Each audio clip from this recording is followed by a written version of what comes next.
are once again asking for access of the relevant UN agencies to the temporarily occupied territories of Ukraine, which will ensure independent verification of such incidents. Mr. President, there are high risks of both vertical and horizontal escalation in this war, which need to be contained and reversed, not only to end the human suffering in Ukraine, but also to restore respect and trust to international law and the principles of the UN Charter, which all of the new UN member states have agreed to uphold. As the Secretary General said in this chamber 2 days ago, violence in Ukraine is expanding in scale and complexity.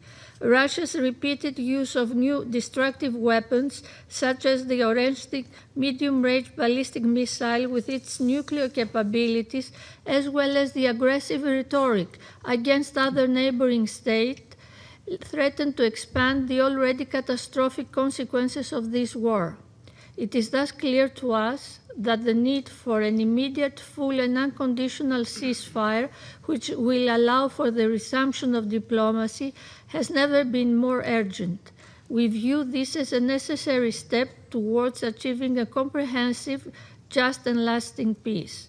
That will be firmly based on international law and the UN Charter and in full respect of Ukraine's sovereignty, independence and territorial integrity within its internationally recognized borders, rejecting any change of borders as a result of the use of force. I thank you. I thank the representative of Greece for the statement. I give the floor to the representative of UK. Thank you, President. I thank the Secretary General and ASG Chiari for briefing us today. The United Kingdom supported Ukraine in calling for today's meeting. Colleagues, last Friday, Russia asked this Council to meet following an alleged incident in occupied Luhansk, which UN briefers said they had not been able to verify because Russia refuses access to Ukrainian territory which it occupies. The very next day, Russia launched one of its largest attacks on Kyiv since the start of the full-scale invasion. These strikes caused widespread damage to civilian infrastructure, including residential buildings, schools, emergency service facilities, Ukrainian government buildings, and cultural institutions. These are not just buildings. They sustain essential services and underpin communities. They are people's homes. So far this month, Russian attacks have killed nearly 200 civilians and injured over 1,500 more. May is on track to see the most civilian casualties in Ukraine since the early days of Russia's full-scale invasion. This weekend also marked the third time Russia has deployed an Oreshnik missile, the first time in Kyiv Oblast. Russia's use of this nuclear-capable system in urban environments is brazen and reckless. We are also deeply concerned by reports that diplomatic sites in Kyiv were struck, including UN premises and a residential complex housing the Albanian ambassador. And Russia followed up its attack with threats to diplomats to leave the city, warning of another barrage. Russia attempts to project strength through mass attacks, then comes to this chamber and plays the victim. But the truth is that Moscow's escalating attacks against civilians betray its weakness. Russia is desperate because it is going backwards on the battlefield. New intelligence shows that almost 500,000 Russian soldiers have been killed since the conflict began, while Ukraine still stands firm. Russia's war is failing, so Moscow is resorting to escalation and intimidation. Security Council members have been clear that we need peace, but such peace cannot be achieved while Russia continues its campaign against Ukraine's people. Russia's escalating attacks do nothing to bring us closer to a peaceful outcome, nor do they bring Russia any closer to achieving Putin's war aims? As the Secretary General said, an immediate, comprehensive ceasefire is essential. I thank you. I thank the United Kingdom for the statement. I give the floor to the representative of Panama. Señor Presidente. Mr. President, we thank the Secretary General, Antonio Guterres, and Assistant Secretary General Khaled Kiari for their valuable contributions.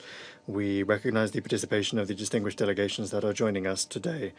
Mr. President, today the Security Council is meeting for the third time in the space of a month to address the intensification of the conflict in Ukraine. We regret the fact that calls for a cessation of hostilities expressed in this council have not been heeded by the parties involved in this conflict. On the contrary, as the Secretary General said on Tuesday during the open debate on the strengthening of the Charter of the United Nations, global military spending has reached unprecedented levels, while lethal arms are becoming easier to access.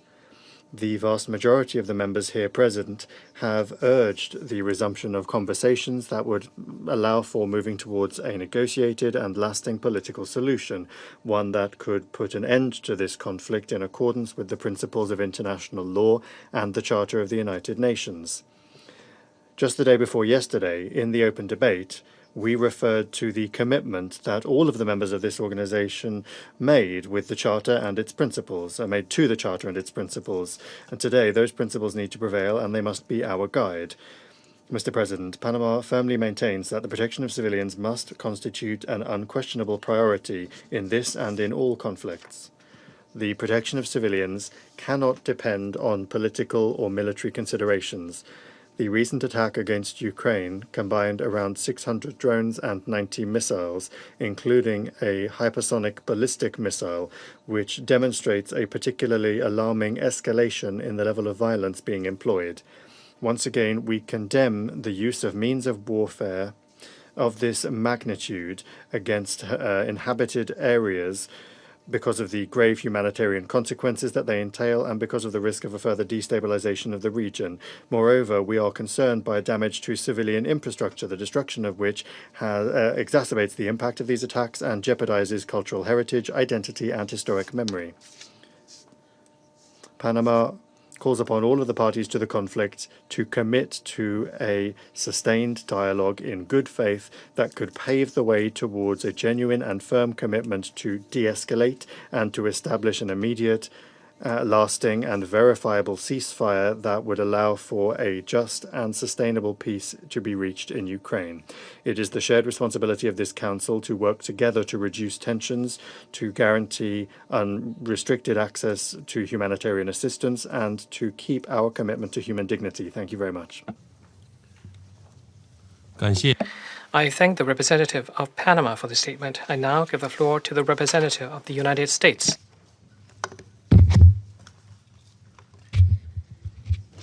Thank you, Mr. President. And thank you to Secretary General Guterres, thank you, sir, and Assistant Secretary General Chiari for your remarks today. The latest mass strikes against Kyiv by Russia over the weekend, including the deployment of the Orishnik hypersonic ballistic missiles, are an inexplicable, dangerous, and barbaric escalation. They are another example of why the Russia-Ukraine war must end immediately and permanently. Once again, as you've heard from your colleagues, civilians were killed and more than 100 injured. Museums, public transportation infrastructure, residential buildings, and more were destroyed or damaged. Deliberate attacks against civilians are obscene and unacceptable. The United States extends its deepest sympathies to all those affected. We caution Russia not to mount so-called systematic strikes against Kyiv, which risk further civilian casualties and setting back the prospect of peace.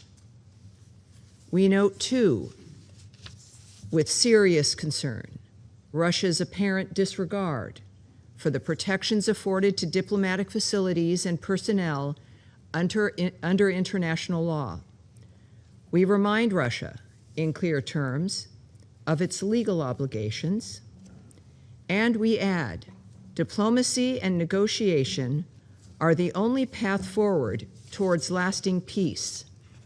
Threats and incendiary rhetoric are clearly not part of that path. Colleagues, the Russia-Ukraine war can only end with a negotiated settlement.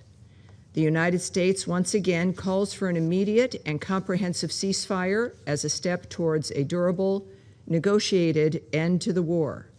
The alternative is escalating violence that will spiral out of control. That is unacceptable. The war must stop.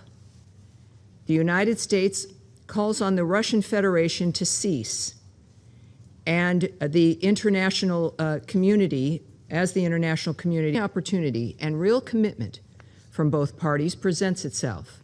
We are ready to do whatever is possible to stop the death and destruction. Thank you.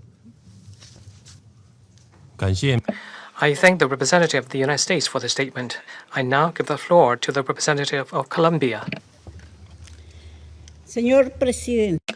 Mr. President, I thank you for convening this emergency meeting, and I extend my greetings to the Secretary General and my thanks to Mr. Khaled Kiari, Assistant Secretary General, for the briefing presented. My greetings also to the delegations participating in today's meeting. Since we last met on Friday in this council, we have seen another wave of attacks that continues to claim lives and to worsen the suffering of the civilian population. Far from seeing signs of restraint, we continue to witness a trend of escalation, which is exacerbating the conflict and making the prospects for peace more remote. All too often, this council hears reports of hospitals being affected, residential buildings being struck, warehouses being destroyed, and educational facilities being impacted. It is particularly alarming that many of these actions are taking place in densely populated areas where the use of explosive weapons with a wide area of impact has devastating consequences for the civilian population. These reports cannot become the normalized practice of this conflict. And yet, here we are once again, hearing about civilian victims and about damage to civilian objects, which should be protected at all times. It is not possible to accept a logic according to which each episode of violence seems to lead to further escalations, while the civilian population and those that risk their lives to assist them continue to pay the price. For that reason, Colombia will remind this Council as many times as is necessary that international humanitarian law prohibits attacks against the civilian population and objects of a civilian nature. These acts are inadmissible and may constitute war crimes. The obligations derived from the principles of distinction, proportionality, and precaution are binding. They are not optional, and they are being dangerously ignored time and time again. Mr. President, my country, in addition, notes with grave concern that this escalation is not being manifested solely on the ground. We also see it in language, in narratives of confrontation, and in statements which, even in this council, at times seem to deepen divisions instead of opening up space for diplomacy. We understand that this conflict is marked by profound differences and wounds, but the language of permanent confrontation cannot replace the language of peace. Words matter because they also can close or open the path towards dialogue and reconciliation. Mr. President, through Resolution 2774, this Council made a clear call for a rapid end to the conflict and urged for progress towards a lasting peace between Ukraine and the Russian Federation. Today, that appeal is more urgent than ever. Therefore, Colombia reiterates its call for effective dialogue channels, for concrete confidence-building measures, and for an immediate, real, and verifiable ceasefire as a first step towards a negotiated and lasting political solution. In those efforts, the role of mediators and those that try to keep spaces for diplomacy open are more important than ever. Thank you very much. I thank the representative of Colombia for the statement. I now give the floor to the representative of Bahrain. Thank you, Mr. President. At the outset, I would like to welcome His Excellency Mr. Antonio Guterres, the Secretary General of the United Nations. I also thank Mr. Khaled Khiari, the Assistant Secretary General, for his briefing. We also welcome the delegations participating in today's meeting. Mr. President, we followed with grave concern the latest escalation in the Russian-Ukrainian war. We express our deep regret towards the escalation in violence and the increase in attacks against civilians and civilian infrastructure, which has led to the death and injury of a number of innocent civilians who are shouldering the biggest burden of this war that has entered its 5th year. Mr. President, the Kingdom of Bahrain calls for de-escalation. We call for dialogue and diplomacy and for supporting the efforts of a comprehensive and lasting peace. We reaffirm that political and diplomatic solutions are the optimal way to achieve peace and not a military option. We also reaffirm the need for resuming tripartite talks between the United States, the Russian Federation, and Ukraine, based on serious and responsible political will to bring perspectives together and pave the way to relaunch a constructive negotiation path that would lead to a comprehensive and sustainable peace process. Mr. President, the Kingdom of Bahrain expresses its concern regarding the increasing use of advanced and lethal weapons in wars, including drones, ballistic missiles, and other modern military methods.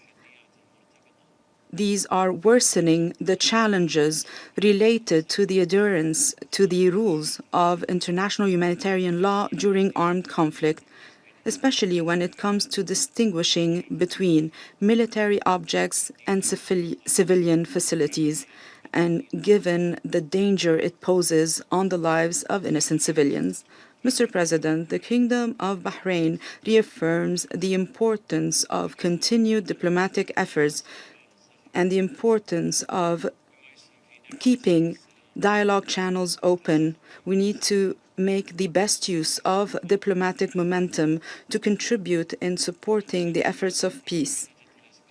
We also reaffirm the need to address the root causes of conflicts, and all security concerns of all parties should be taken into account to reach a peaceful, sustainable solution of the conflict and to guarantee security and stability in the European continent. In conclusion, Mr. President, the Kingdom of Bahrain reaffirms its support for a comprehensive political solution that ends this destructive war in line with the principles of the UN Charter, the rules of international law, and Security Council Resolution 2774 to contribute to maintaining international peace and security. I thank you. I thank the representative of Bahrain for the statement. I now give the floor to the representative of Liberia. Thank you, Mr. President. Liberia thanks the Secretary General for his presence and brief remarks, and also thank ASG Khiari for his briefing.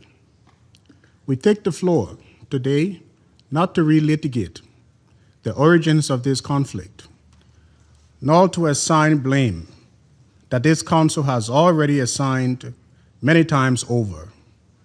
We take the floor because the situation on the ground has entered a phase that demands a different kind of response from us.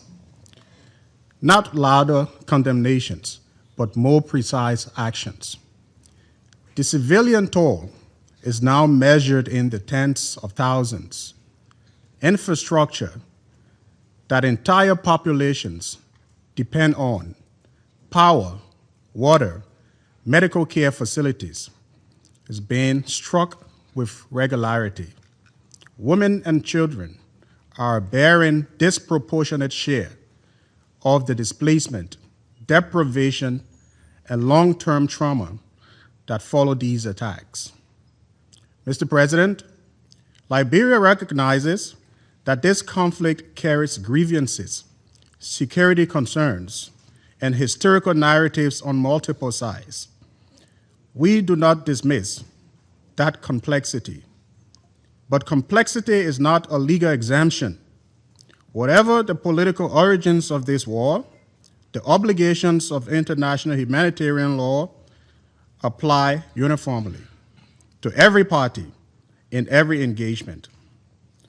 Liberia, therefore, urges both parties without delay to comply fully with their obligations under international law, including the protection of civilians and civilian infrastructure, the facilitation of safe and sustained humanitarian access, and cooperation with credible verification and independent investigation mechanisms.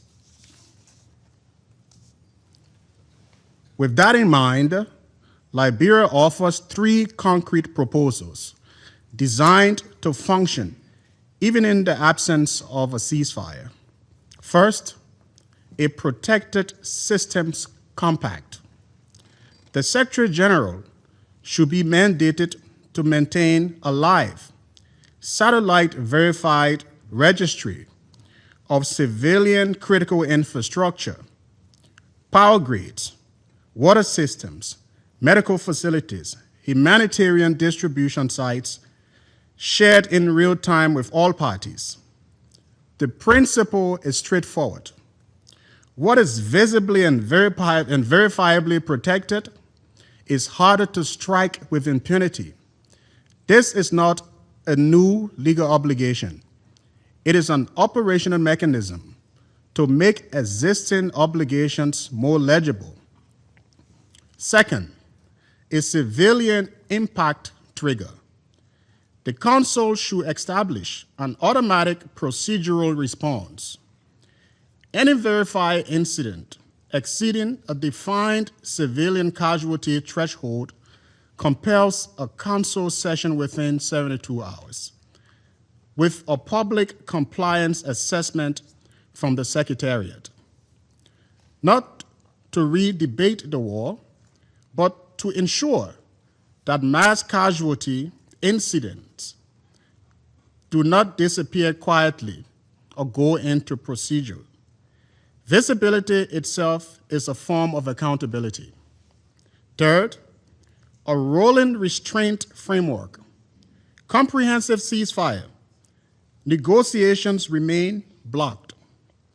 Liberia does not pretend otherwise, but we propose an incremental alternative that both parties commit to renewable 72-hour suspension of strikes on protected systems, verified by the UN, with each successful circle extended.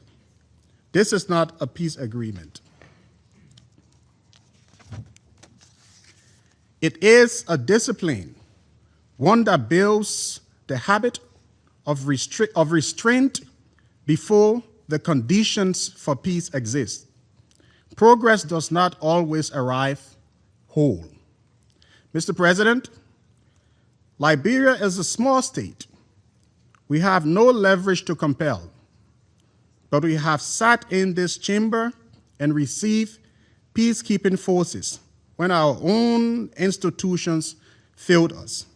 And we know that it means what it means when the international system chooses engagement over abandonment. We are asking this Council to make the same choice now, not to end this war by declaration, but to constrain how it is fought, step by step, through mechanisms that are practical, reciprocal, and available today. That is what this moment requires, and Liberia will keep saying so until it is heard. I thank you. 感谢 I thank the representative of Liberia for the statement. I now give the floor to the representative of Somalia. Thank you, Mr. President. We thank the Secretary General for his remarks. We also thank ASG Khalid Khiari for his comprehensive briefing. As we gather today here, our delegation remains deeply concerned by the ongoing hostilities and the continued deterioration of both humanitarian and security conditions in Ukraine. Recent developments demonstrate that the longer this conflict continues, the longer the human suffering is prolonged and the prospect for a sustainable peace is diminished. We are troubled by the continuous escalation of military actions affecting civilian and critical infrastructure. The protection of civilian and civilian infrastructure, including the preservation of schools, hospitals, and homes, are non-negotiable obligations enshrined in international humanitarian law. In this regard, we call on all parties to adhere their obligations under international humanitarian law. Mr. President, we reiterate that all parties must prioritize de-escalation, exercise utmost restraint, and commit to immediate and comprehensive ceasefire. My delegation remains convinced that there is no military solution to this protracted conflict. Dialogue and diplomacy remain the only viable means to bring an end to this crisis. While we note the diplomatic tracks have reached an impasse in recent weeks, we continue to encourage international diplomatic initiatives, particularly the tripartite talks among the United States, Ukraine, and the Russian Federation. A durable and just resolution must address the underlying root causes of this conflict and be fully consistent with the purpose and principles of the United Nations Charter. Lasting peace will require compromise, confidence-building measures, and shared vision of common and sustainable security. In closing, Mr. President, my delegation reaffirms its unwavering support for all diplomatic efforts aimed at achieving a resolution that restores peace, security, and stability. The people of Ukraine and all those affected by this conflict deserve a future defined by peace, prosperity, and dignity. I thank you. I thank the representative of Somalia for the statement. I now give the floor to the representative of Pakistan. Thank you, President. I would like to thank Secretary General Guterres for his remarks. We, in fact, fully endorse his call for bringing this tragic conflict to an end and for a comprehensive peace through diplomacy and in line with the UN Charter. We also take note of the briefing by ASG Khalid Khiari. President, the Council is meeting for the third time in a little more than a week to deliberate on the Ukraine conflict. Now, well into its fifth year, this conflict continues to rage, leaving trail of widespread destruction and upending lives and livelihoods of millions of people. The sharp escalation in fighting witnessed recently and the resultant far-reaching humanitarian impact is alarming and deeply troubling. My delegation wishes to reiterate Pakistan's clear, consistent, and principled position on matters related to international law, including international humanitarian law, and the obligations of the concerned parties. The principles of IHL are fundamental and must be fully and consistently adhered to by all parties without exception. And let me also say that the protection of diplomatic compounds is guaranteed under international customary and treaty law, and this obligation must be scrupulously followed by all parties. President, this recent escalation demonstrates yet again the imperative of a pacific settlement of this conflict. A meaningful and earnest commitment to dialogue and diplomacy is the only way to bring lasting peace and help restore much needed stability in this region. We reiterate that military means cannot bring lasting peace and will only prolong and further compound the agony of those affected by this conflict. And we reiterate the fundamental need for the parties to agree to an immediate and complete cessation of hostilities and provide necessary space for diplomacy to work and to bring this conflict to an early end. Pakistan has all along favored and advocated the path of dialogue and diplomacy for peaceful settlement of this conflict. This would require, in our view, commitment to the purposes and principles of the UN Charter and a focus on finding a mutually acceptable solution corresponding to the legitimate security interests of all sides and the relevant multilateral agreements. In this context, we reiterate our hope that the parties would resume participation in the US facilitated dialogue process at the earliest. President Pakistan voted in favor of Resolution 2774 in February last year.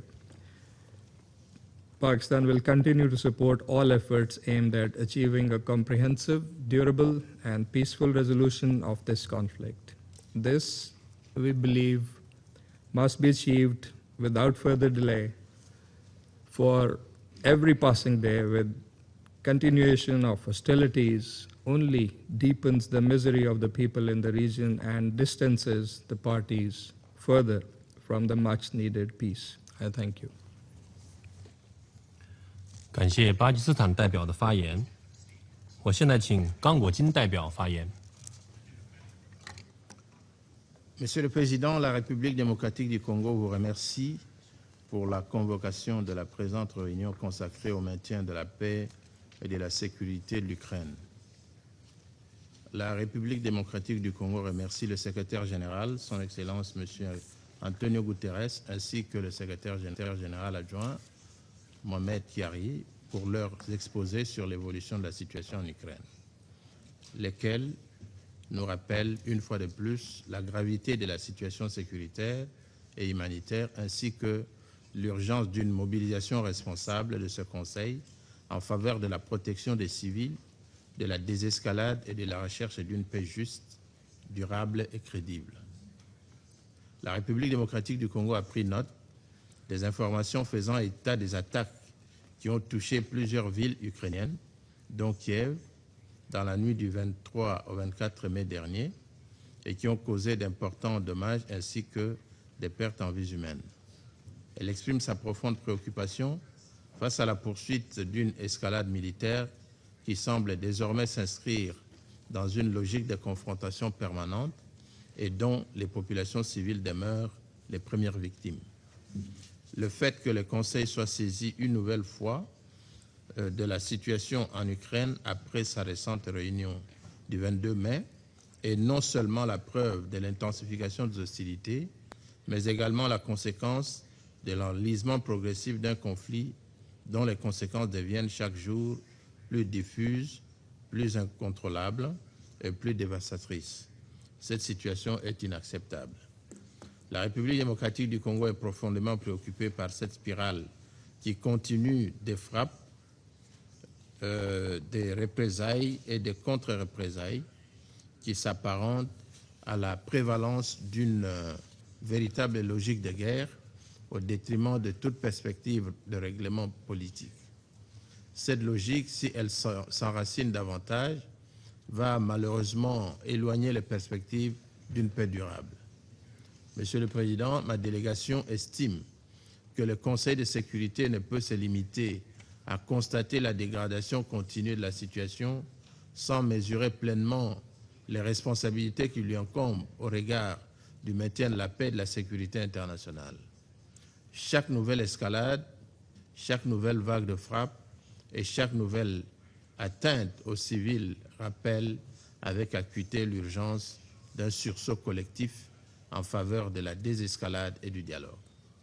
La République démocratique du Congo rappelle avec insistance que la protection des civils constitue une obligation fondamentale et intangible au regard du droit international humanitaire qui ne saurait être relativisé par des impératifs militaires. Aucune circonstance ne devrait conduire à l'exposition d'enfants, d'établissements scolaires, d'infrastructures civiles ou de personnel humanitaire à des attaques. C'est pourquoi ma délégation insiste également sur la nécessité d'assurer un accès humanitaire rapide, sûr, durable et sans entrave aux populations affectées. Le personnel humanitaire, les professionnels de santé, les secouristes ainsi que les infrastructures d'urgence doivent continuer à bénéficier d'une protection effective. La République démocratique du Congo réaffirme avec constance qu'il ne saurait exister de solution durable à cette crise par la seule voie militaire. Seul un dialogue sincère, la retenue, la désescalade et un engagement résolu en faveur de la diplomatie peuvent ouvrir la voie à une paix crédible et durable. À cet égard, ma délégation exhorte toutes les parties à œuvrer activement à l'apaisement des tensions et soutient les initiatives diplomatiques et de médiation en cours, notamment celles entreprises par les États-Unis d'Amérique ainsi que par l'Union européenne. Pour conclure, Monsieur le Président, l'histoire des relations internationales enseigne que les conflits les plus douloureux ne trouvent d'issue durable ni dans l'escalade ni dans l'accumulation de souffrances, mais dans la capacité des parties à recréer les conditions minimales de confiance permettant le retour du dialogue. Tant que les hostilités se poursuivront, les perspectives d'un règlement négocié demeurent fragilisées et les souffrances des populations continuent de s'aggraver. Réaffirmant son attachement aux buts et principes de la Charte des Nations Unies, la République démocratique du Congo appelle de ce fait toutes les parties à faire preuve de retenue, à respecter strictement leurs obligations internationales et à s'abstenir de toute action susceptible d'aggraver davantage la situation sur terrain. Je vous remercie. 感谢刚果金代表的发言。我现在请俄罗斯代表发言。Господин председатель, благодарим созвавшие это заседание страны за то, что даете нам еще одну возможность для того, чтобы вновь привлечь внимание международного сообщества к тому, что произошло 22 мая. Ваша цель была, конечно, не в этом, а наоборот, отвлечь внимание от трагедии в Старобельске. А на заседании прошлой пятницы ряд членов Совета Безопасности позволил себе бессовестно ссылаться на отсутствие информации. В ночь на 22 мая киевский режим вновь проявил свою террористическую сущность, нанеся варварский прицельный удар по Старобельскому педагогическому колледжу и общежитию, применив 16 БПЛА. Эта трагедия унесла жизни 21 человека, прежде всего молодых девушек, 44 человека получили ранения. Если вдруг кто-то в этом зале по-прежнему сомневается, либо не знаком с последствиями удара по Старобельску, то мы рекомендуем посмотреть видеорепортаж, который мы продемонстрировали в ходе пресс-конференции 26 мая. Приехавшие на место трагедии по приглашению российской стороны более 50 журналистов из 19 стран лично убедились в достоверности информации. Как бы ни пытался оправдываться Киев, как бы ни старались так называемые ведущие западные СМИ закрывать глаза на произошедшее, то, что случилось ночью 22 мая, это циничный террористический акт. Жестокость, с которой киевский режим расправился с детьми, можно сравнить лишь с действиями нацистов и их пособников в годы Второй мировой войны, безжалостно истреблявших мирное население. Особенно поражает лицемерие и циничная реакция делегаций европейских стран, которые обычно мгновенно выступают с обвинениями в адрес России, когда им это политически удобно. Но в данном случае предпочли фактически не заметить трагедию и возложить ответственность на Москву. Но мы не были удивлены тогда и не удивлены сейчас. О каком человеческом сострадании с их стороны может идти речь, когда кровь детей Старобельска и на их руках? Ведь их страну на протяжении многих лет снабжают террористический режим Зеленского деньгами, разведданными, оружием, боеприпасами, вдохновляют его на новые преступления против мирных жителей, а затем прикрывают его, рисуя его в роли жертвы. Секретариат ООН, столь оперативный в одних случаях, к сожалению, вновь ограничился общей риторикой и максимально обтекаемыми формулировками, уклонившись от прямой оценки действий Киева. Мол, отсутствует доступ на место трагедии, нет возможности верифицировать данные. Мы заявляли неоднократно, что представители ООН могут посещать ДНР, ЛНР, Запорожскую и Херсонскую области через территорию России. Однако такие возможности ООНовцы не используют. Почему секретариат ООН так легко находит слова, когда нужно поддержать западную версию событий, и так мучительно подбирает выражения, когда нужно назвать украинский удар по детям преступлением? Почему одни жертвы заслуживают немедленного сострадания, а другие нет? Почему гибель несовершеннолетних в одном месте становится поводом для громких заявлений и осуждений, а гибель детей в Старобельске встречает молчание? Вот вам очередное яркое проявление двойных стандартов и лицемерия Запада. Однако этот террористический акт не мог остаться и не остался безнаказанным.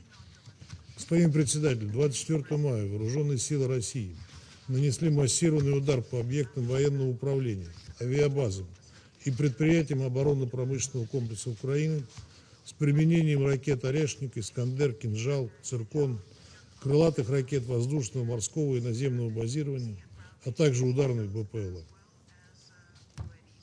Среди пораженных целей в Киеве и Киевской области были объекты украинского военно-промышленного комплекса, военной инфраструктуры, пункты управления Главного командования сухопутных войск, Главного управления разведки Минобороны Украины и другие пункты управления ВСУ. Удары по объектам гражданской инфраструктуры Украины не планировались и не осуществлялись. Этот удар возмездия в украинской столице является прямым следствием целенаправленных шагов по разжиганию конфликта со стороны Зеленского и его кураторов. Террор против мирных россиян, которых Киев при одобрительном молчании своих подельников на Западе уже давно превратил в инструмент ведения войны, мы и впредь без ответа оставлять не будем. Тем более, что циничный теракт в Старобельске далеко не единичный случай. Только за прошлую неделю в результате атак боевиков киевского режима погиб 51 мирный житель, и еще 199 человек, в том числе 20 детей, получили ранения. Это не сухая статистика, а человеческие жизни, женщины, дети, пожилые люди. За тот же период по гражданским объектам, в том числе по жилым кварталам, школам, больницам на территории России, было выпущено свыше 4300 беспилотников, в том числе по Москве и Подмосковью. Обращаю ваше внимание, что в сложившихся условиях вооруженные силы России продолжают последовательное нанесение системных ударов по предприятиям украинского ВПК в Киеве, включая конкретные места проектирования, производства, программирования и подготовки к применению дронов, используемых киевским режимом при содействии натовских специалистов, ответственных за поставки комплектующих, предоставление разведданных и целенаведения. Удары будут наноситься и по центрам принятия решений, и по командным пунктам. Поскольку вышеуказанные объекты рассредоточены по всему Киеву, мы предупредили иностранных граждан, включая персонал дипломатических миссий и представительства международных организаций, о необходимости как можно скорее покинуть город, а жители украинской столицы не приближаться к объектам военной и административной инфраструктуры режима Зеленского. Повторим то, о чем мы говорили ранее неоднократно.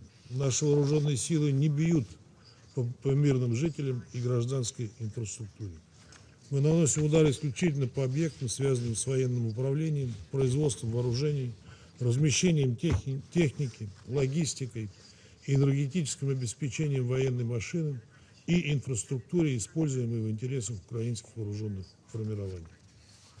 Господин председатель, события последней недели красноречиво показали, ни главарь киевского режима, ни его спонсоры к предметному диалогу по перспективному мирному урегулированию с нашей стороной не только не стремятся, но и делают все для эскалации противостояния. Дежурные воззвания к безусловному перемирию являются лишь прикрытием для продолжения Киевом их террора. Так называемые лидеры Европы таким образом лишь поощряют и без того безрассудный и самоубийственный настрой Зеленского. Тональность их комментариев не оставляет сомнений в том, что Украину они окончательно и бесповоротно списали, вновь пытаясь выиграть время для своей безумной подготовки к войне с Россией, как они говорят. Они готовы дальше выжимать из многострадальной страны по максимуму, ее руками воюя с Россией до последнего украинца. При этом циничные светочи демократии, чтобы не отвечать за зло и хаос, который они продолжают сеять, принялись по полной демонизировать и очернять Россию. Западная пропагандистская машина денно и ночно работает лишь для того, чтобы переложить на нашу страну ответственность за последние действия цивилизованных, так называемых цивилизованных государств на Украине. Скажу сразу, выйти сухими воды у них не получится. За свои безумные и хищнические действия в отношении и России, и Украины они понесут неотвратимую ответственность. Очевидно, что без военного давления никакие призывы к реальной дипломатии не сработают. Наши вооруженные силы продолжат выполнение целей специальной военной операции по денацификации и демилитаризации Украины до полного устранения угроз безопасности, исходящих с ее территории. Благодарю вас.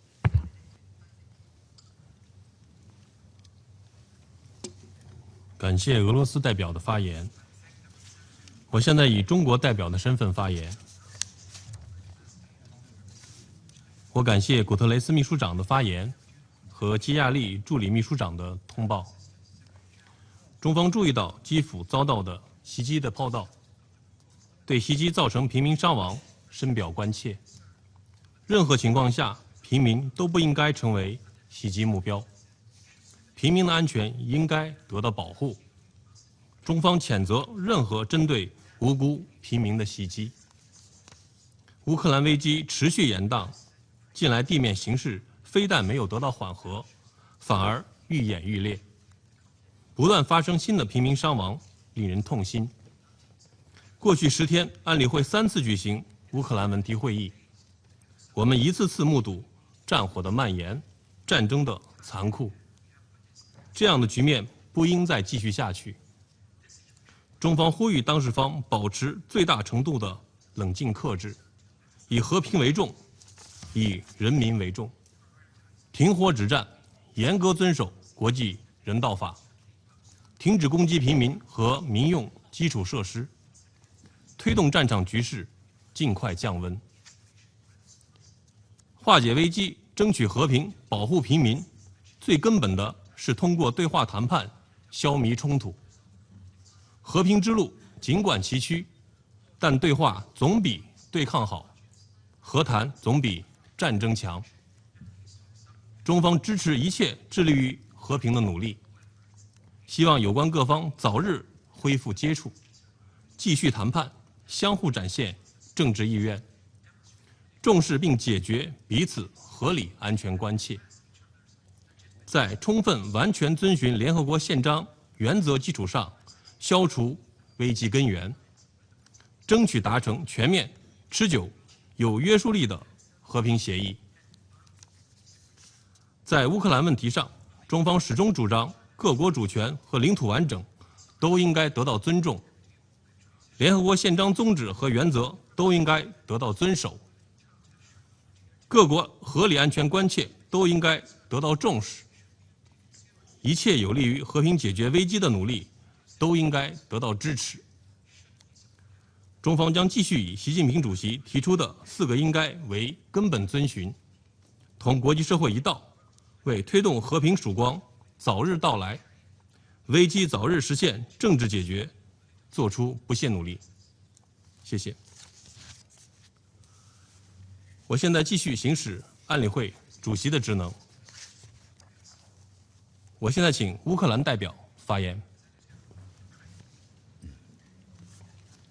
Mr. President, distinguished members of the Security Council, I thank the Chinese presidency for convening this meeting and express my gratitude to the delegations of Denmark, France, Greece, Latvia, and the United Kingdom for supporting Ukraine's request. I'm especially grateful to the Secretary General, Antonio Guterres, for your presence today in this chamber. It is a powerful signal that Russia's war of aggression will remain as a priority on the agenda of the UN and will not disappear until Ukraine has restored its territorial integrity. I'm also thankful to the distinguished briefer, ASG Khaled Kari, for clearly demonstrating once again to this Council a new shocking level of Russia's aggression against Ukraine by committing outrageous war crimes and crimes against humanity against the civilian population. These testimonies and these horrific facts that we just heard will form part of the evidence that will underpin future trials against Russian war criminals and help endure accountability for their every atrocity they committed in Ukraine. Mr. President, before proceeding with my statement, I feel compelled to set the record straight regarding yet another propaganda narrative promoted by the Russian representative today and repeatedly over the last few days concerning the so-called incident in Starobilsk, a fake story that is already collapsing under the weight of its own contradictions. At last Friday's emergency meeting, Mr. Nebenza told this council of, and I quote, 86 students aged 14 to 18 and repeatedly referred to sleeping children, minors, and the deliberate killing of minors. I was listening very attentively to his passionate speech. I always listen to you, Mr. Nebenza. Unlike you, I don't scroll my smartphone to demonstrate disrespect. The Russian representative used the word children 15 times when speaking about Starobilsk last time. Today, Mr. Nebenza mentioned poor children 5 times at least. He even invited last time 2 UN bodies specifically mandated to protect children's rights, UNICEF and the special representative of the Secretary General for Children and Armed Conflict. Yet the very next day, the Russian Federation's own Ministry of Foreign Affairs published a list identifying the 21 alleged victims by name and date of birth, a list, it must be stressed, that has not been independently verified. But even according to that list that we see, every single individual named was an adult. Remarkably, not a single one was a child.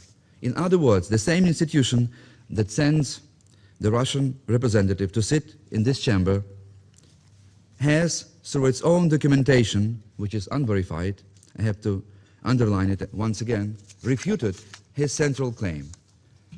This tells us everything we need to know about the credibility of Starobilsk fake legend. I also have to say that it exposes Moscow's willingness to exploit children's rights and misuse UN institutions in the service of its propaganda. What is perhaps even more striking is that Russia expects the world to take all its accusations on faith, while its own version of events starts falling apart the very next day as it was presented. Here is another example. On 22nd of May, Mr. Nebenza told this council that the Ukrainian army, and I quote, used 4 fixed-wing drones. But just 4 days later, at the press conference on the 26th of May, the same representative of Russia told reporters that 16 UAVs targeted the same location in 3 successive waves, end of quote. So we see that imaginary number of alleged drones suddenly quadrupled in 4 days. I could continue deconstructing and dismantling the endless stream of Russia's lies, but I value precious time of this council far too much to devote any more of it to this exercise. Mr. President, the Starobilsk narrative is a textbook example of cynical Russia's propaganda, a construct so evidently fabricated that it is effectively stitched together with wide threads of lies and drawn out of thin air. We are seeing yet another attempt by the Russian Federation and by the broader machinery of Mr. Putin's system of disinformation to cynically invent and construct a new victimhood narrative.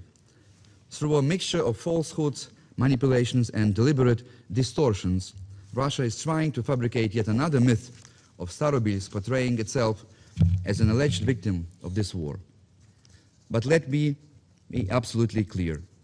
We cannot allow this to happen, because this is not about the victims of war. The sole responsibility for those victims of war lies with a single individual, Mr. Putin, and the military monster that he commands. What is being pursued instead is something far more dangerous, an attempt to manufacture Moscow's justification for an ongoing act of brutal aggression against Ukraine or for the so-called retaliation.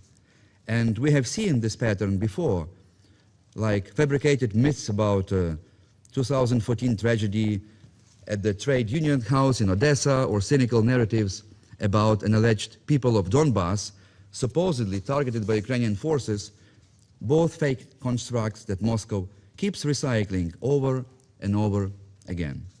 All of this has been instrumentalized by a cynical propaganda apparatus to justify Russia's war crimes and crimes against humanity, including the mass killings and indiscriminate strikes against civilian populations that we witnessed in Kiev and other Ukrainian cities last Sunday. It was Pentecost Sunday.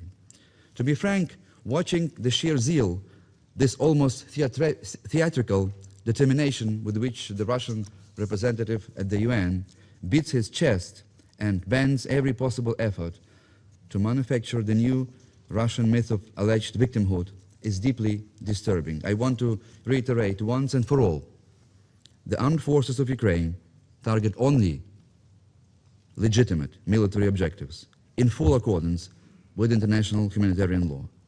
We never target civilians. Mr. President, let me now turn back to my statement. The night from the May 23rd to May 24th in Kiev, my native city was hit, without exaggeration, with a strike which can be compared to a true Armageddon. It was the most devastating assault the Ukrainian capital has endured since the beginning of Russia's full-scale invasion. Waves of Russian deadly missiles and drones struck the city with a new appalling level of brutality, leaving no doubt about Mr. Putin's true intention, not military necessity, but maximum terror inflicted on the metropolis and Ukraine's peaceful citizens. I'm raising this issue with the members of this council also with a deep personal pain. As you know, my own family lives in Kiev.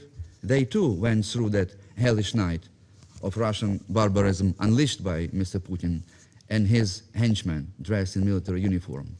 Thanks God, my mother-in-law, my father-in-law, my 10-year-old niece, they survived this horror night. But survival is not something that we Ukrainians can take for granted.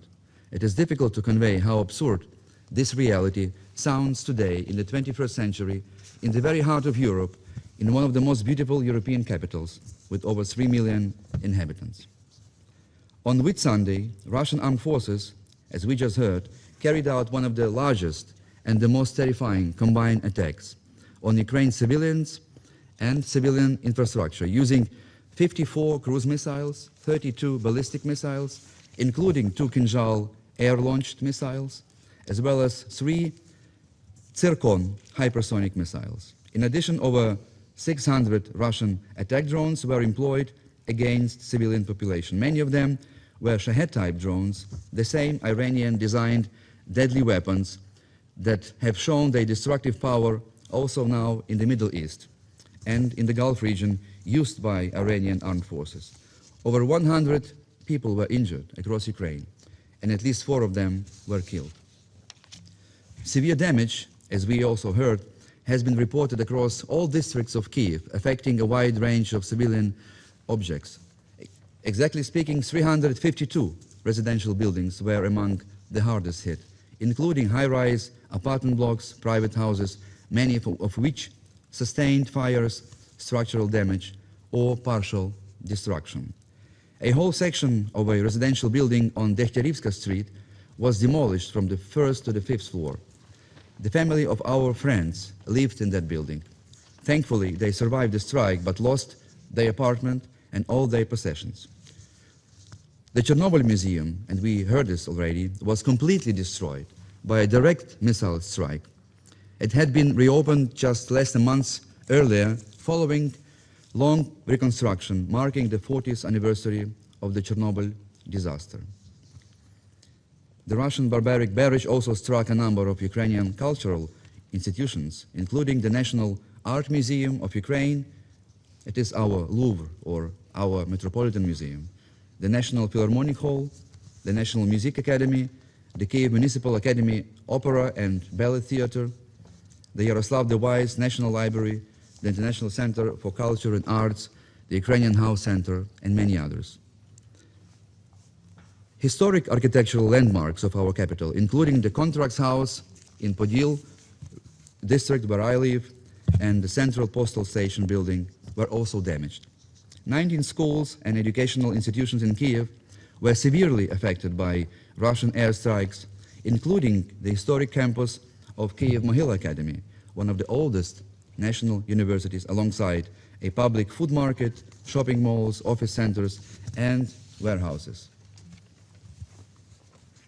The blast struck also the building of the Ministry of Foreign Affairs, a unique architectural masterpiece erected in 1939 that sustained damage for the first time since the Second World War. The Cherkasy, Kharkiv, Kropivnitsky, Odessa, Poltava, Sumy, and Zhytomyr regions were also targeted by Russia in that fateful night of May 24. Mr. President, colleagues, allow me to reiterate once again that despite Russia's constantly repeated claims that it does not target Ukraine's civilian population, even the main Kremlin propagandist Vladimir Solovyov a few days ago openly admitted that this is a pure lie. In one of the recent broadcasts, this Kremlin mouthpiece acknowledged that over the past weekend, Russia carried out indiscriminate strikes against Kiev and that its military command makes no distinction between military and civilian targets because, as he literally put it, Russian bombs and missiles have no eyes. For years, Mr. Putin has been shamelessly lying that Russian troops only strike military objectives, yet now even its own official propaganda machinery finally concedes that Russia does kill indiscriminately. And now we hear something even more revealing. These threats are no longer voiced only by Russia's military command. They are now being openly articulated by the Russian Foreign Ministry itself, that turn into the most aggressive and brazen megaphone of war in human history, even trespassing the Third Reich. We are told explicitly that Russia only strikes what it calls, and I quote, decision-making centers and command posts. So let us throw a closer look at the results of the latest massive missile attack on Kyiv.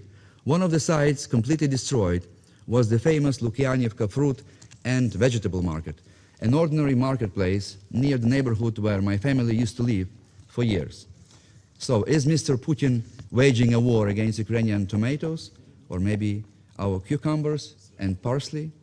Mr. President, now let us throw a closer look at the tremendous cost of this latest brutal missile and drone attack on Kyiv.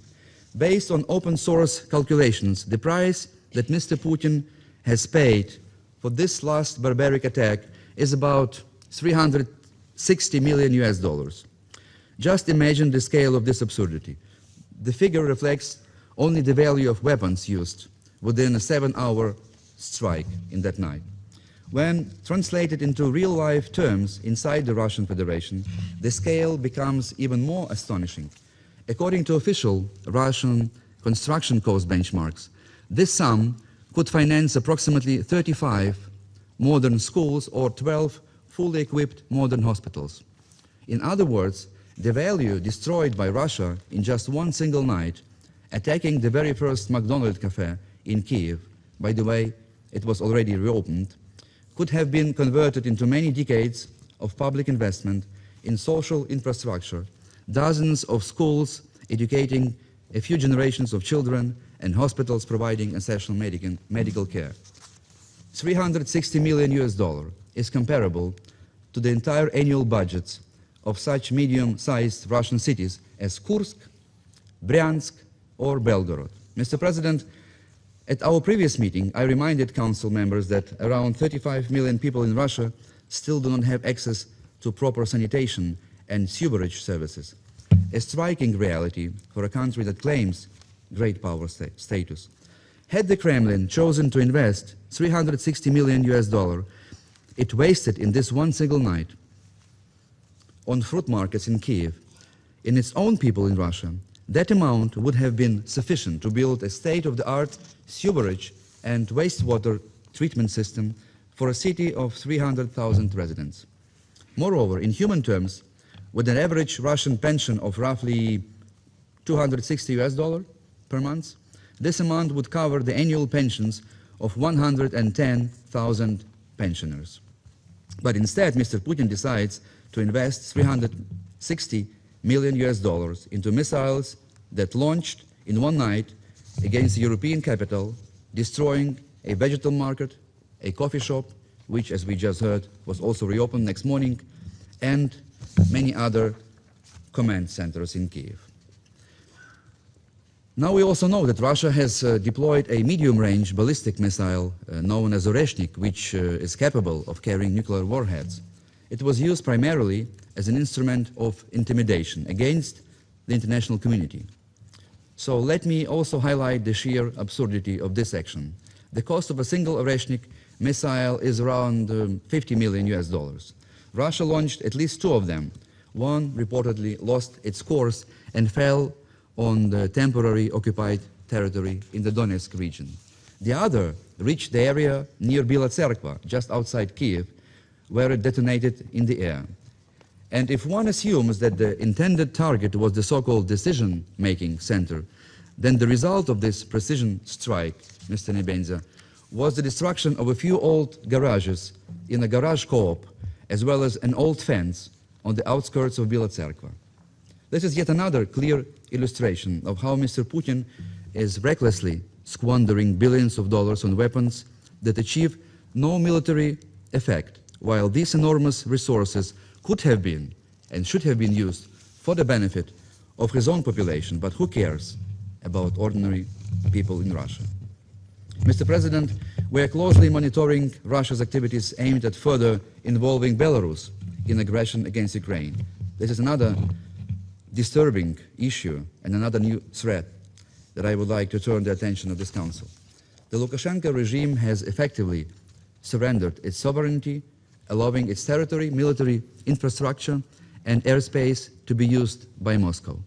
Under growing Kremlin pressure, Belarus is being pushed toward deeper involvement in the war, including through mobilization measures, deployment of advanced missile systems, and nuclear-related exercises, thereby posing a new, unprecedented threat not just to Ukraine, but to European security. Ukraine hopes that Belarus will not start an invasion from its soil. But there should be no doubt that Ukraine will defend itself in strict accordance with Article 51 of the Charter. Any attack from the north will trigger an immediate and decisive response, and the regime in Minsk will face devastating consequences. We therefore urge the Security Council to increase pressure on both Moscow and Minsk to prevent this new escalation of war. Mr. President, to conclude, first, Ukraine calls again on our European and our American partners to multiply their air defense assistance at least tenfold. The alarming new scale of Russia's aerial terror requires a response of an entirely different magnitude. We need to better protect the skies over our cities. We need to better protect and save civilian lives. Second, we once again urge all UN member states to take robust unilateral measures to deprive Russia's war machine of its financial lifeline. Every loophole that remains open, every sanction left unenforced, and every source of revenue left untouched enables the Kremlin to prolong its war of aggression.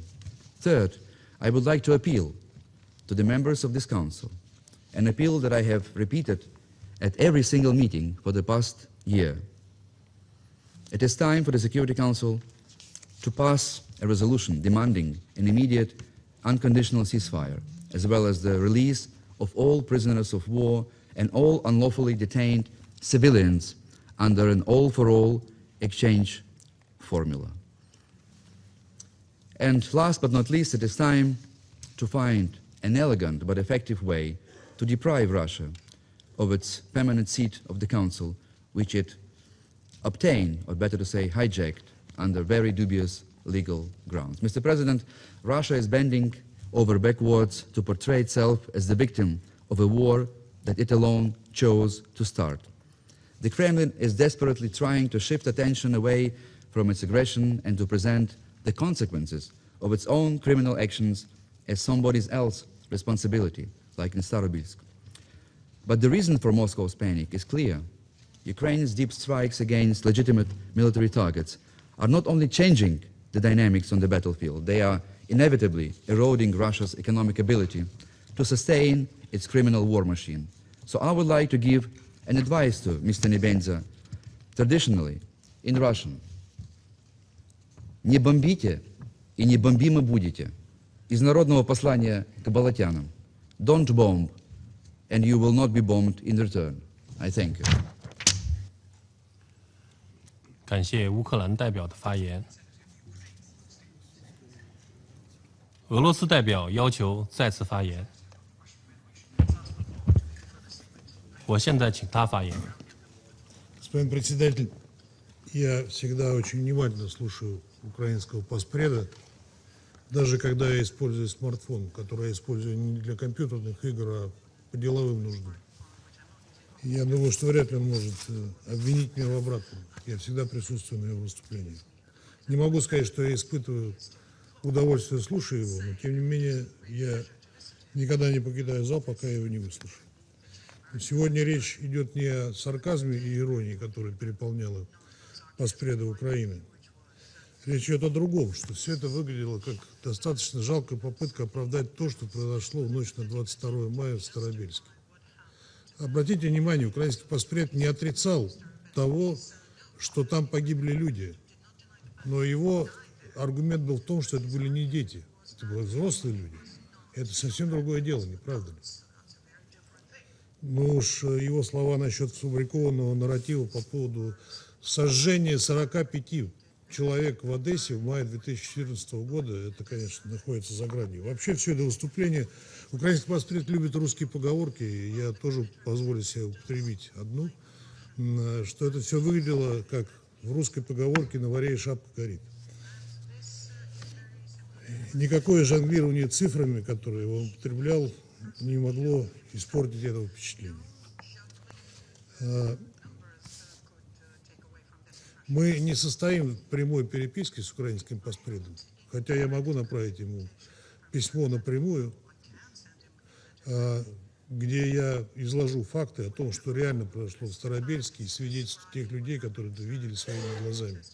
Но если он не готов принять такое письмо от меня, я сделаю так, что он до него дойдет другими путями, через механизмы, которые предусмотрены как в Совете Безопасности, так и в Генеральной Ассамблее. Ждите ответа. Благодарю вас.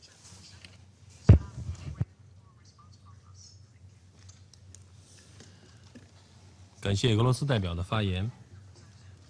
我现在请波兰代表发言。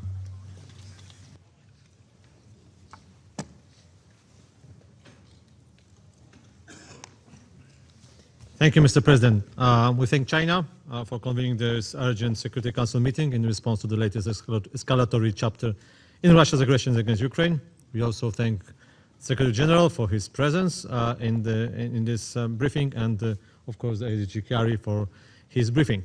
Mr. President, unable to achieve decisive battlefield results after more than 4 years of the war, Russian leadership has once again resorted to deliberate intimidation of civilians, revealing not strength but growing desperation.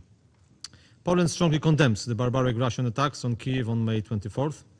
Targeting civilian areas and infrastructure is unacceptable. Russia's latest mass attack, including was just been confirmed today by the Russian delegation, including the use of the Oreshin nuclear-capable ballistic missile against homes, schools, museums, and cultural institutions, constitutes an act of state terrorism, plain and simple. None of these targets were either legitimate or incidental. This is a pure terror. And if Russia, as it claims, are targeting military objects, but in fact hitting schools, that may be even more disturbing. The severe damage inflicted on more than 10 cultural, educational, and religious institutions represents not only the physical destruction, but the direct assault on the Ukrainians' heritage and identity. It is a clear violation of the commitments undertaken by Russia under the UNESCO Constitution and was rightly condemned by the UNESCO's statement. We need principled international response, one that ensures full accountability in accordance with international law. Mr. President, we continue to hear from Russia, including in this Council, that is conducting the so-called special military operation. It is clear that it is not the case. What Russia has been carrying out is an illegal war of aggression, and it's not limiting itself to military targets instead of attacking indiscriminately. Moreover, Russia has openly announced sustained and systematic attacks against Kiev, while at the same time calling on foreign nationals, including diplomatic personnel, to leave the city immediately. Such threats are unacceptable, and specifically as they are repeated in this very Council today. Threatening embassies and diplomats constitutes a flagrant violation of one of the most fundamental international treaties, the Vienna Convention on Diplomatic Relations. The international community cannot ignore this conduct.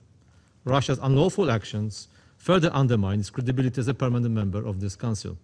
It continued a blatant disregard for the fundamental principles of the UN Charter, and it's shameful. Regrettably, we see no indication that Russia is prepared to engage in genuine peace process. Instead, attacks aimed at spreading fear and despair are intensifying. Mr. President, if we allow terror to pass without consequence, we erode the very foundations of this Council and of the United Nations. Accountability is not an optional, it's essential. We call on Russia to immediately cease its unjustified and unlawful aggression and to comply fully with its international obligations. Thank you. 感谢波兰代表的发言。我现在请罗马尼亚代表发言。 Thank you very much, Mr. President. Romania aligns with the statement of the European Union. I would like to thank the Secretary General for his clear message in favor of peace. Mr. President, we strongly condemn Russia's latest appalling attacks against civilians and civilian infrastructure in Ukraine. Just last week, the majority of those speaking in the Council insisted once again for a ceasefire and a just and lasting peace. The combined missiles and drones attack on the night of 23rd, 24th of May was one of the largest and most devastating recorded to date against Ukraine and its capital city, Kyiv. The reported use of an Oreshnik intermediate-range nuclear-capable ballistic missile in Russia's latest attacks, for the third time since the start of the invasion, as we heard from ASG Chiari, is a dangerous escalation and a matter of concern for international security and stability. As heard also from the briefers today, these indiscriminate attacks have again killed and injured innocent people. Residential areas were among the hardest hit. We reiterate our heartfelt solidarity with Ukraine and its people in these difficult moments. The deliberate targeting of civilians and civil infrastructure, once again, is unacceptable and must stop immediately. President, the threats issued by the Russian Foreign Ministry to foreign embassies and foreign diplomats to leave Kiev represent a serious and irresponsible escalation violating international law. We will not be intimidated and we will maintain our diplomatic presence in Ukraine and Kyiv. The real intent behind such escalations and threats is to scare and to coerce.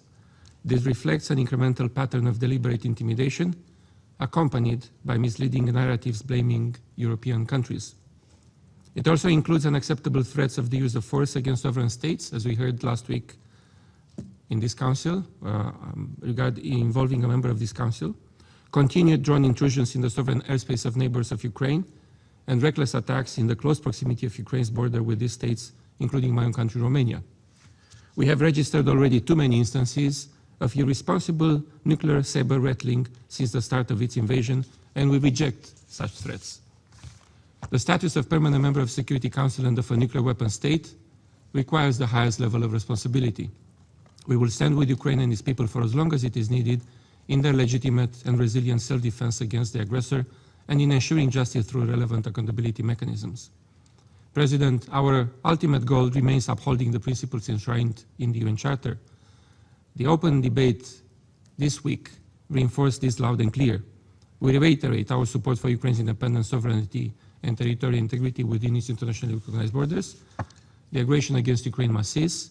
Russia must agree to an immediate, full, and unconditional ceasefire and to meaningfully engage in negotiations towards a just and lasting peace.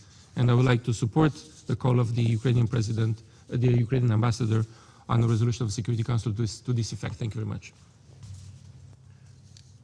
感谢罗马尼亚代表的发言。我现在请芬兰代表发言。 Thank you, Mr. President. I have the honor to deliver this statement on behalf of the Nordic countries, Denmark, Iceland, Norway, Sweden, and my own country, Finland. Civilians and civilian infrastructure have been repeatedly hit by Russia in its war of aggression against Ukraine for more than 4 years already. Last Saturday, civilians in Ukraine were looking forward to a night of rest and recuperation.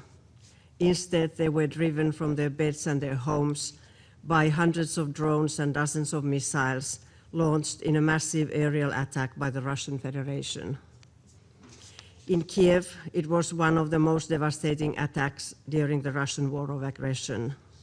In addition to numerous civilian casualties, many residential buildings and schools, opera house, museum, and other institutions were hit.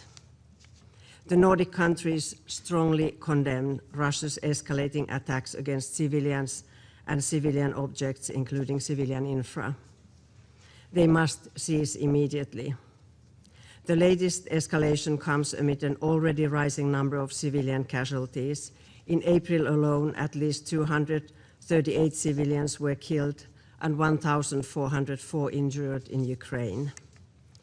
The military escalation is coupled with escalating rhetoric by Russia, openly threatening not only civilians, but also diplomats and staff of international organizations in Kiev.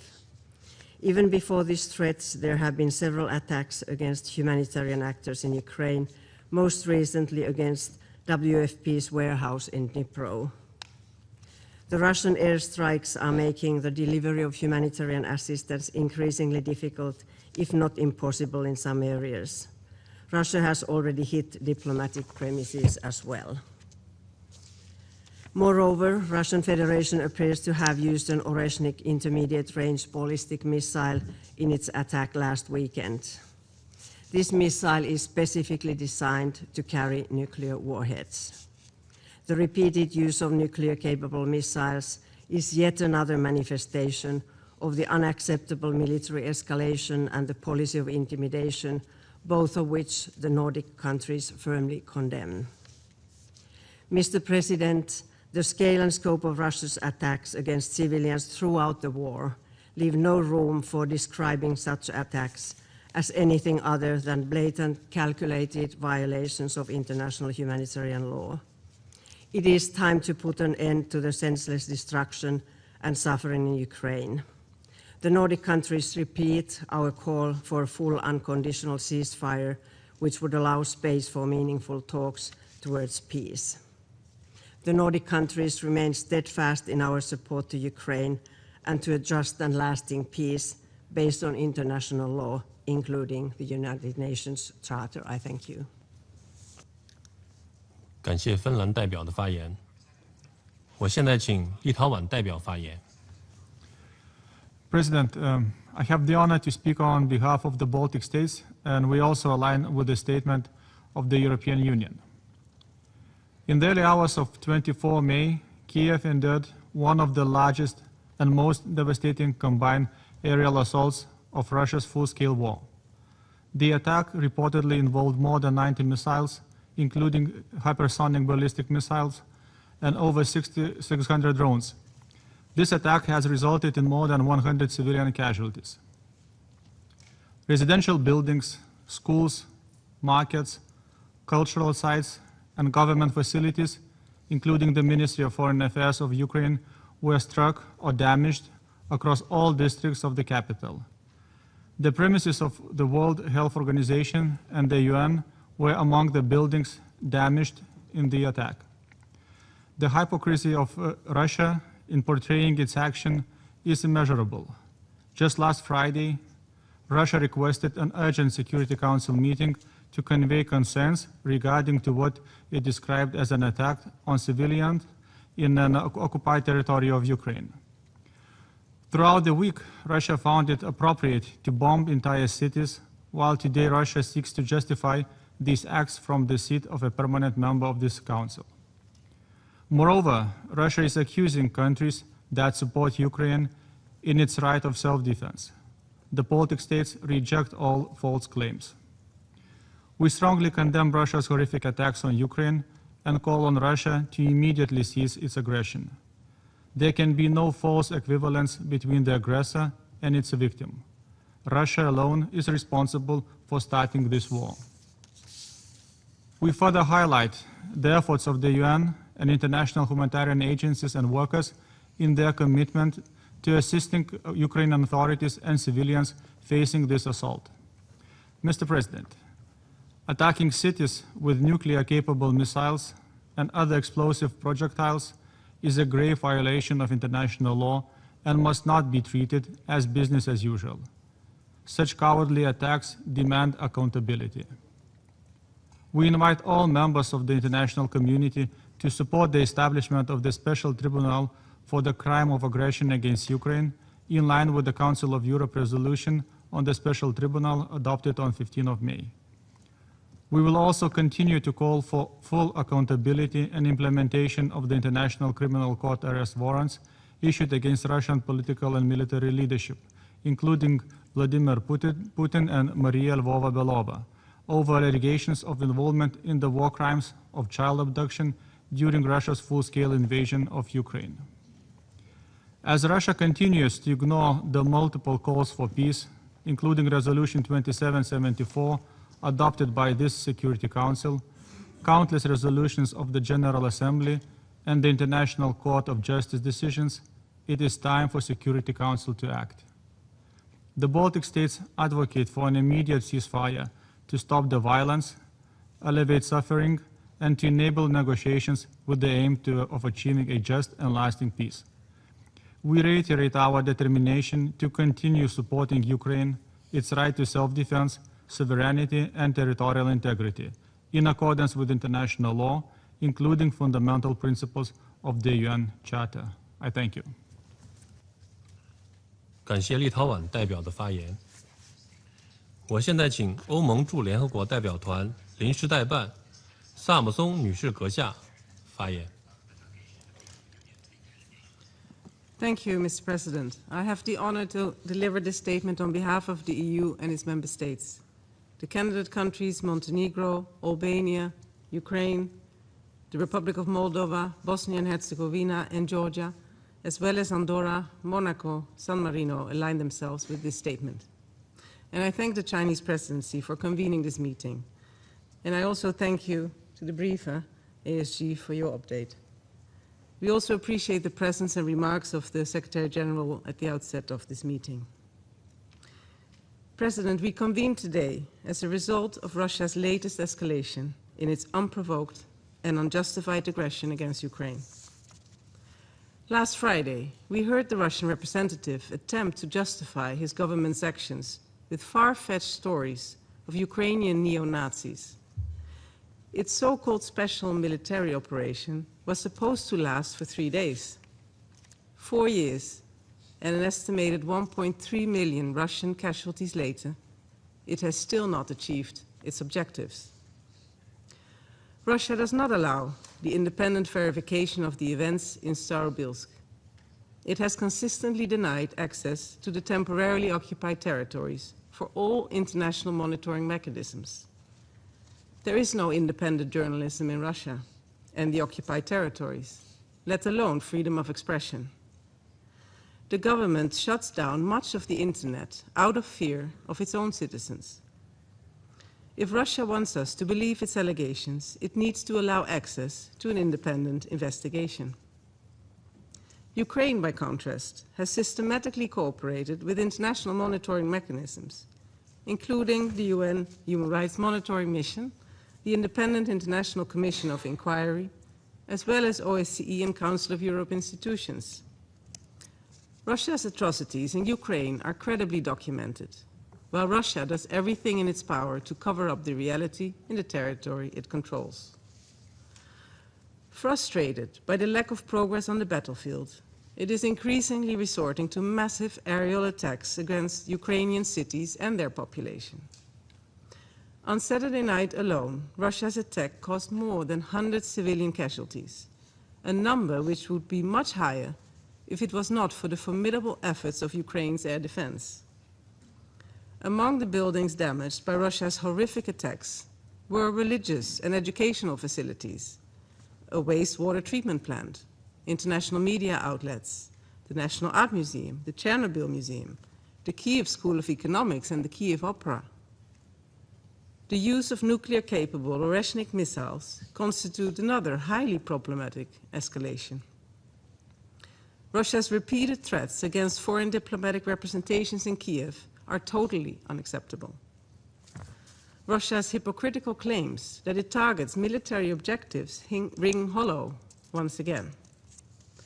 In recent days, Russia has further debased itself, hitting warehouses of WFP and UNHCR in Dnipro, killing 2 humanitarian workers and destroying millions of euros worth of humanitarian supplies for people on the front line of its war of aggression.